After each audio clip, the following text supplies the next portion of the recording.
Quelle que soit la période et quel que soit l'endroit sur Terre, les hommes semblent toujours avoir eu envie de porter un soin particulier à leurs dents et à leur décoration. Mais depuis quand les dents en or sont-elles cool ?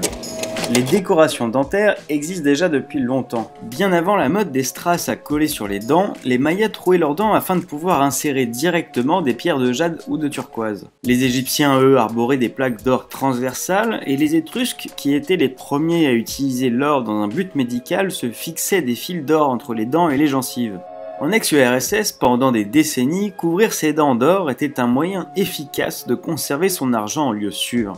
C'était par exemple un moyen couramment utilisé par des parents pour offrir un capital à leur fille, comme garantie que cette dernière ne se retrouverait pas à la rue si son mari la chassait.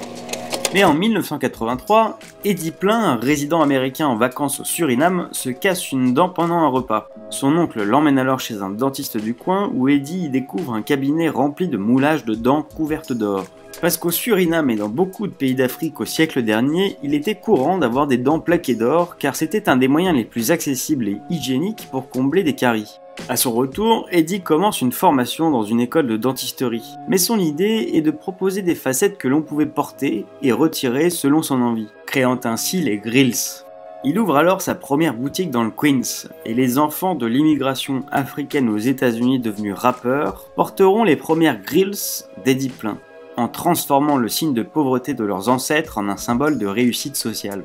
Les grills n'ont pas cessé d'être présents dans le monde du rap américain depuis plus de 30 ans. Chaque rappeur devant surenchérir avec toujours plus d'or, de pierres ou de diamants. Et le succès est tel que de nombreux établissements scolaires des États-Unis prennent la décision d'interdire les grills dans leurs enceintes. Désormais accessoires de mode à part entière, les rappeurs ne sont plus les seuls à utiliser ces gouttières serties d'or et de diamants. Les grills deviennent des bijoux comme les autres, portés par Madonna, Katy Perry et Rosalia, mais également lors d'événements de grande envergure comme le Met Gala et les Jeux Olympiques. Mais alors, pendant encore combien de temps ?